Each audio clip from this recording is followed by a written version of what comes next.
Olá, meus queridos, bom dia. Continuando nossa matéria de remuneração, nos vídeos dessa semana, nós vamos falar um pouquinho sobre as parcelas sem natureza salarial. Aí, de olho no slide comigo, vocês vão perceber que as parcelas sem natureza salarial, elas estão dispostas no parágrafo 2º do artigo 457, tá? Porém, como eu já tinha dito a vocês, né, essas verbas de natureza indenizatórias que estão dispostas no parágrafo 2º não são verbas taxativas, tá? Nós vamos ver que, por exemplo, a participação nos lucros e resultados, que não está aqui no 457, parágrafo 2º, as gueltas, de acordo com alguns doutrinadores, também terão natureza indenizatória, mas não estão dispostas aqui. Então, o parágrafo 2º, ele traz alguma das verbas de natureza indenizatória, mas não traz todas, ok? Por isso que é um rol exemplificativo e não um rol taxativo. Beleza, meus amores? Gente, vamos ler o parágrafo 2º, tá? Vamos lá. As importâncias, ainda que habituais, pagas a título de ajuda de custo, auxílio alimentação, vedado seu pagamento em dinheiro, diárias para viagem, prêmios e abonos não integram a remuneração do empregado, não se incorporam ao contrato de trabalho e não constituem base de incidência para qualquer encargo trabalhista e previdenciário. Então, da leitura do parágrafo 2º, nós vemos que o legislador, ele me apresenta algumas verbas, né, tais como ajuda de custo, auxílio alimentação, diárias para viagem, prêmios e abonos, e determina que essas verbas terão caráter indenizatório ou caráter não salarial, tá? Nós vamos utilizar essas duas expressões como se sinônimos fossem. Gente, o que caracteriza, né? Qual é a consequência de uma verba ser determinada como indenizatória ou uma parcela não ter natureza salarial? É exatamente o que finalzinho do parágrafo 2º me determina. Ele fala que essas verbas, elas não serão incorporadas ao contrato de trabalho.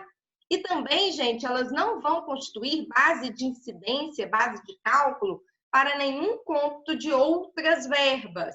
É por isso que a gente fala que as verbas de caráter indenizatório, elas não têm reflexo nas demais verbas trabalhistas. Então, elas não vão ser levadas em consideração para o cômputo, para o cálculo das demais verbas trabalhistas. Então, aquilo que você ganha a título de ajuda de custo, a título de diária para viagem, abonos, prêmios, nada disso, gente, vai entrar ali no cálculo do seu salário, porque não tem natureza salarial. Então, nenhuma dessas verbas, independente de qual for o valor delas, vai ser levada em consideração para o cálculo das demais verbas salariais. Então, se em determinado mês eu ganho R$1.000 a título de prêmio, esses R$1.000, eles não vão ser levados em consideração, eles não vão refletir no cálculo do meu 13º, no cálculo das minhas férias, no cálculo, gente, do meu FGTS, do meu INSS, da minha hora extra, dos meus adicionais. Por quê? Porque as parcelas indenizatórias é como se elas estivessem em outro lado ali do contra-cheque. Não importa o valor que você recebe dessa parcela, não importa, gente, até mesmo se ela é paga de forma habitual. O valor percebido pelo empregado a título de uma parcela indenizatória não vai ter reflexo nas demais verbas trabalhistas. Então, não vai ser computado para o pagamento das demais verbas trabalhistas. Essa é a principal diferença entre as parcelas de natureza salarial, que nós vimos nas aulas passadas, né? As parcelas de natureza salarial, elas fazem parte ali do contrato de trabalho e, portanto, elas são levadas em quê? Em consideração para o cálculo das demais verbas trabalhistas. Uma verba salarial reflete no cálculo de outra verba salarial. Já as parcelas sem natureza salarial, já as parcelas indenizatórias, são exatamente o oposto, não é isso? O que você recebe a título de uma parcela indenizatória não vai ter reflexo, não vai fazer diferença não vai entrar ali no conto, no cálculo das demais verbas trabalhistas, tá?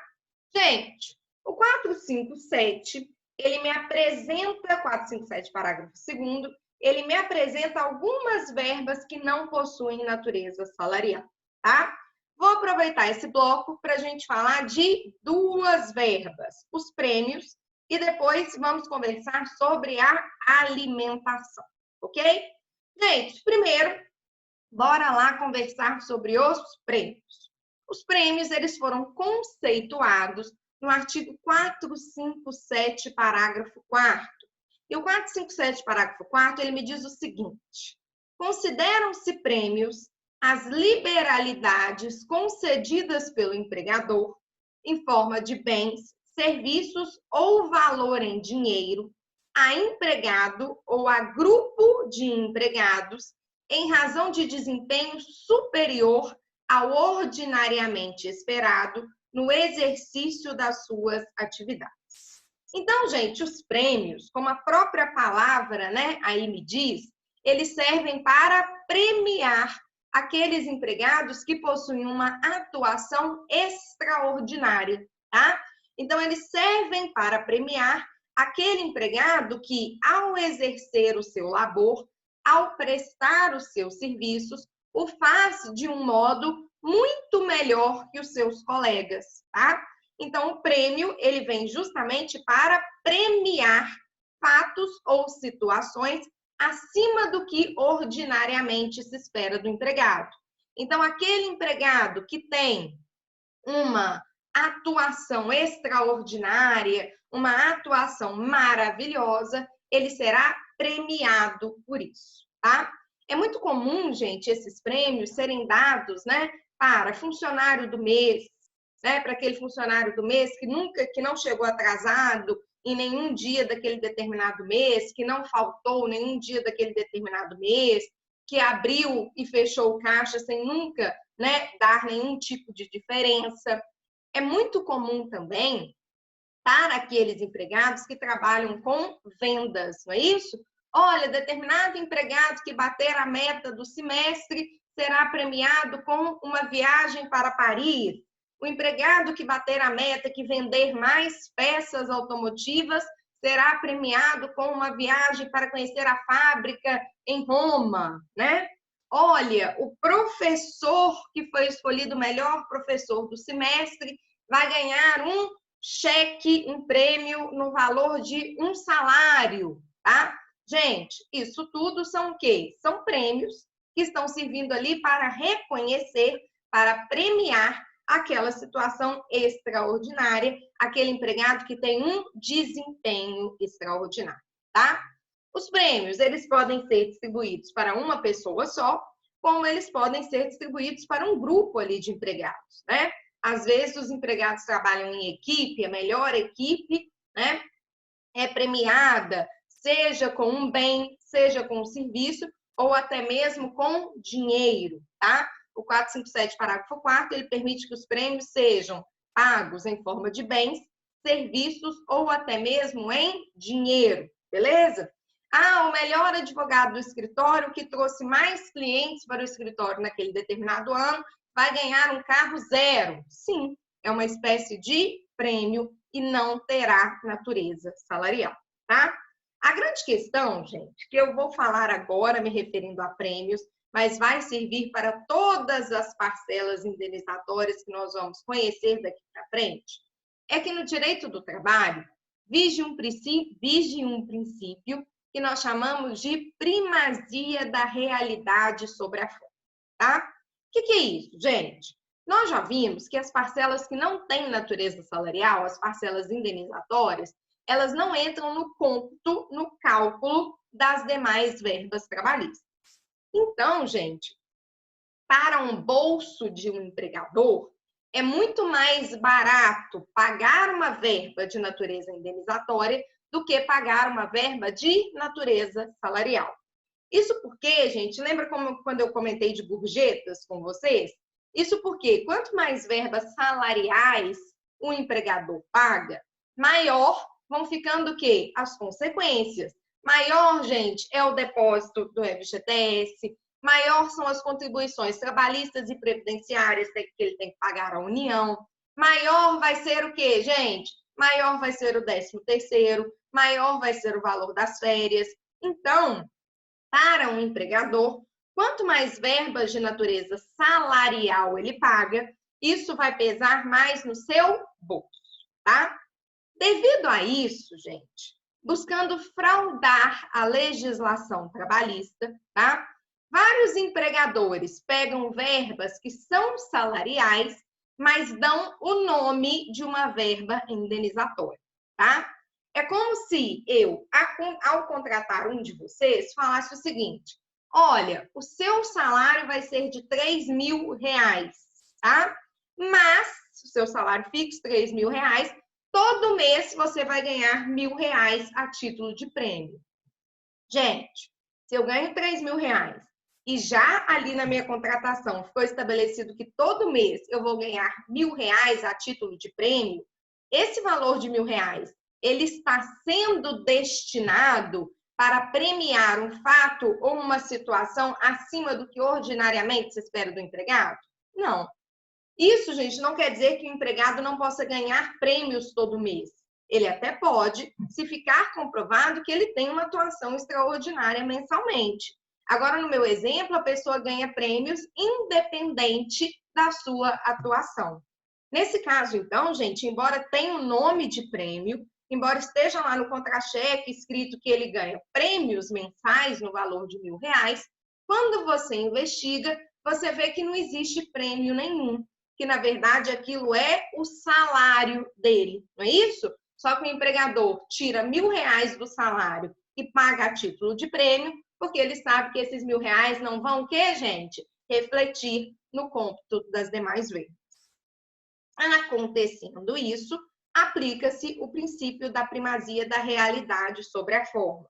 Então, lembrem, gente, para que uma parcela tenha natureza indenizatória, não basta que ela tenha um nome de prêmio, que ela tenha um nome de ajuda de custo, que ela tenha um nome de diária para viagem. Ela tem que realmente representar um prêmio, uma ajuda de custo, uma diária para viagem. Porque se ela apenas tiver um nome, ou seja, se ela apenas tiver a forma, mas na realidade aquilo estiver servindo como fraude, tá? Para que o empregador tenha um peso menor no seu bolso, aí, ao aplicar-se o princípio da primazia da realidade sobre a forma, judicialmente pode-se requerer que essas verbas pagas a título indenizatório tenham, sim, caráter salarial. Beleza, amores? Tranquilo o nosso prêmio? Além do prêmio, nós temos a alimentação. Gente, voltando aqui no slide, quando a gente pega o 457, parágrafo 2º, o 457, parágrafo 2º, ele me fala que as importâncias, ainda que habituais, pagas a título de auxílio alimentação, vedado seu pagamento em dinheiro, não se incorporam ao contrato de trabalho do empregado, não integram a sua remuneração e aí por diante. O 457, parágrafo 2º, gente, só a título de curiosidade aqui para vocês, ele foi inserido, tá, pela reforma trabalhista, pela 13467 de 2017, tá? Gente, até então, a alimentação, embora ali estivesse escrito vedado seu pagamento em dinheiro, havia-se uma discussão quando ela teria e quando ela não teria natureza salarial, tá? Parte da doutrina entendia o seguinte: quando a alimentação ela era paga através de cartões, através de vale, aquilo não teria natureza salarial. Mas quando a alimentação ela paga in natura, ou seja, através do fornecimento de cesta básica, através do fornecimento do alimento em si, aí nesse caso teria sim natureza salarial, tá? Essa discussão, gente, ela continuou. Eu estou tentando achar aqui o 457 para vocês, só para falar qual foi a MP. Essa discussão, gente, sobre o que teria caráter salarial e o que não teria caráter salarial, continuou, tá? Mesmo após a inserção do 457, parágrafo 2º, pela reforma trabalhista. Porque o 457, ele só falava assim: a alimentação vedado seu pagamento em dinheiro. Só que ele utilizava a palavrinha auxílio alimentação. E aí parte da doutrina entendia que quando se falava em auxílio alimentação, seria aquele fornecido por meio de tickets, vales ou cupons, e aí não teria natureza salarial. Nessa interpretação do 457, parágrafo 2º, de acordo com a reforma trabalhista, a alimentação que fosse fornecida in natura, tá, ainda continuaria tendo caráter salarial. Porém, a medida provisória 905, que ainda está em vigor, tá, ela acabou inserindo o parágrafo 5º ao 457, tá? E ao inserir o parágrafo 5º, ela praticamente enterrou essa discussão do que viria a ter ou não caráter salarial quando nós nos referimos à alimentação. Vamos ler o 457, parágrafo 5º juntos, e vocês vão perceber que o 457, parágrafo 5º, ele é cristalino. Ele não deixa dúvidas de que o fornecimento de alimentação, seja in natura. O que é in natura? Fornecer alimentação em si, diretamente, cesta básica.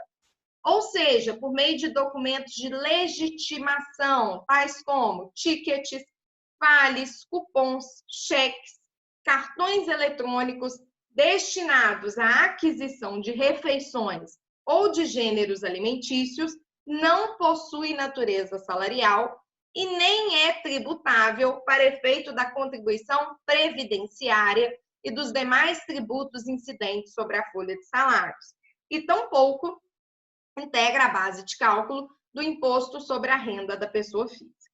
Então, gente, aquilo que é fornecido agora a título de alimentação, salvo se for fornecido em dinheiro, não terá natureza salarial, tá?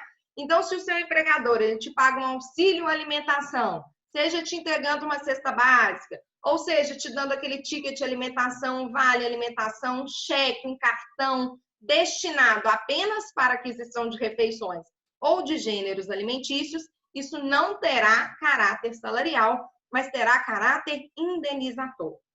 A única hipótese em que a alimentação poderá ter caráter salarial é quando ela é fornecida em dinheiro, quando ela é fornecida em pecúnia.